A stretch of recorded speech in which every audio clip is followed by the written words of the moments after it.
You were just listening, you heard a voice you recognize, but maybe not the song. That's new music from our next guest, the incredible, the wonderful Canadian, incredible musician, pioneer on so many fronts, such a great institution in this country, means so much to so many people. Please welcome to the show, Sarah McLachlan. Hi. It's so great to see you again. Thank you. Before we start, so that's new music, and we're going to talk about the new music in just a moment. The song is Better Broken. A new album is Better Broken as well. And it comes out on September 19th. But I was thinking back as soon as I heard that you were coming on the show, and I'm so glad to see you again because we go way, way back. One of the first interviews I probably did with anybody who mattered to me was you, and it was 24 years ago, and we were talking about the launch of your music school in Vancouver. So it's almost a quarter century young. It is a free after-school music and mentorship program for at-risk and underserved children and youth that started in Vancouver with a pilot project of 200 kids. It's now over 1,200 students a year across 3 different schools, Vancouver, New Westminster, at Douglas College, and MacEwan University in Edmonton. Yeah. And it's completely free, always has been, always will be. And it's incredible. I have so much pride. I mean, I love this place so much. I love that we get to give kids music. I mean, it gave me so much growing up. I mean, honestly, still continues to save me every day. So to know that I can give a lot of kids the same and for similar opportunities that I had growing up to have music in my life is profoundly important. And the fact that it was 25 years ago, it means I'm sure you've heard stories of what people did with that education that they otherwise wouldn't have gotten and the lives that they've built. I mean, you must have enriched so many kids' lives through music. Thousands and thousands. Yeah. And I mean, our MO is not to, it's not about the exams or, pursuing, the instrument to excellence. Yet that being said, a small percentage of the kids do want to, and they go, like, we've got full scholarships to Berklee School of Music, things like that. Young people now pursuing musical careers, but also just becoming well-rounded humans who have EQ, who have empathy, who have understanding of working together and being vulnerable together, which I think, is incredibly important in our society to be able to be open and curious with each other. Sarah, why do you think it's so hard to get sort of entrenched powers in sort of governments when we talk about public schools and stuff to appreciate what you just said? I mean, there's study after study after study that talks about the importance of music. I mean, they do brain scans of young people when they hear music, and there are parts of their brain that light up like the 4th of July, and those are not the parts of the brain that are activated in math or in science or in tests. Like, why when push comes to shove, if something's going to go the way of the dodo bird, it's music education. It's music education, it's arts education, it's sports, it's all those extracurriculars. Yeah. Yet, those were the only thing that kept me in school. Yeah. And I think those are also the things that, again, allow for social emotional growth, which is really, really important for our, holistic well-being. Yeah.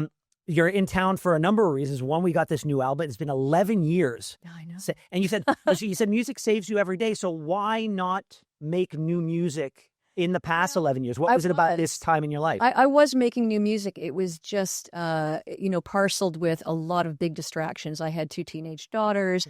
I was a full-on dance mom. I was also kind of the principal fundraiser off the side of my desk for the school for many years. And I was continuing to do shows as well. So I was wearing a number of hats and kind of kept my toe in the water. But just I needed to amass enough material, and that just took longer than I thought it would, I guess.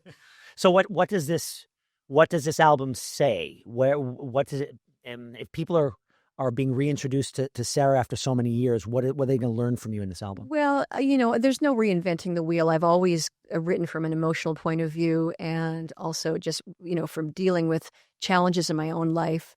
And songwriting's always been very cathartic and like therapy for me. So it's just a continuation of these are postcards of times in my life, but also I guess I'm a little more overtly political on this record than I ever have been before, really? Because I feel like this is a time where, as women, we cannot be complacent. As humans, we cannot be complacent. We have to stand up for what we believe in and continue to talk and try to keep an open conversation going about how we may have different opinions about things. But we have to keep this discourse alive and not vilify everybody else just for having a different opinion. It feels like we're living in a time where the act of conversation is dead.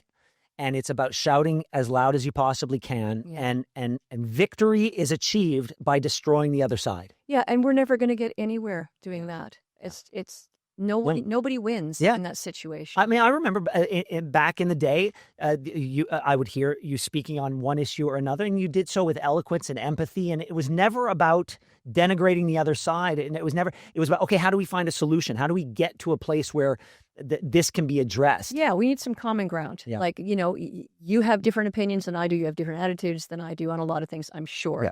But we can have a civilized conversation. And I think if we continue to stay open and curious with each other, we can find some common ground. And I think that's how we move forward.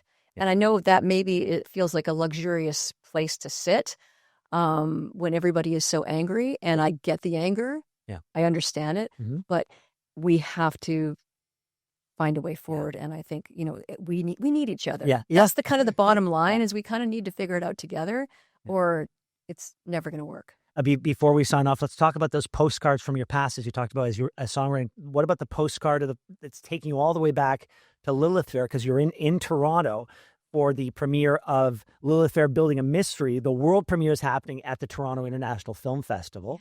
Yeah. That's got to be so excited. Why are you excited? I'm excited to see it on the big screen for once. I've seen all the, so many edits on my computer and on my little TV, but to see it on a big screen like that, it just feels it's cinematic and it's grand. And I'm excited for the world to see it again, too, for a whole new generation to see this amazing thing we created. It was such a moment in time, right? Like, I never went to Lilith Fair. I know exactly, but it means something to me in my soul. I know exactly what it means. I was listening to your music so much at that time in my life, and it meant so much. And for you, does it make you nostalgic? Does it make you sad for a bygone time? No, generally it makes me feel full of pride. Yeah. That I got to be part of something like this that really moved the dial forward in so many ways. I think it created an amazing community for us as artists. I think it broke down a lot of barriers within the music industry for women. I think it changed attitudes. I think creating a really safe space for us as artists and for the audiences to feel free to say, hey, I like all these different kinds of music, and that's okay. And we can put all these eclectic artists together, and it all works. What is the state of the music industry for female artists today? I think it's a whole lot better than it was. I mean, look at the charts. It's dominated by women. And I see so many, like Taylor Swift is an amazing example of just absolutely friendship bracelets. Yeah. I'm owning her power, not being afraid of it, being graceful and kind through it all, but going, no, this is who I am. This is what I believe in. I'm fighting for my own rights. I'm fighting for my power, and I deserve this. I deserve to stand in these rooms with these people, and I'm going to bring all these other people alongside me, all these other women. But you in that moment did that for the younger artists of your generation. And I'm sure that today there are, some of the biggest artists, I'm sure they quote you and they express their admiration for you for doing that back then. Yeah. I mean, I've had conversations with quite a few people. Brandi Carlile is another great example. She was considerably younger, a young teenager watching at the Gorge. And, she's like, you showed me that you can do anything. Yeah. Largely due to that whole thing. This is how I live my life. And she's an absolute champion of women and other artists and, like creating those communities. Well, Sarah McLachlan, such a pleasure to see you again and reconnect. The album is Better Broken. It's out on September 19th. The premiere of Lilith Fair, Building a Mystery at the Toronto International Film Festival. Congratulations with the school. Congratulations with your daughters. Congratulations with everything. And I hope you come back soon. Thanks so much for watching the show. Now, if you enjoyed what you saw, hit that subscribe button so you never miss another episode of The Ben Mulroney Show.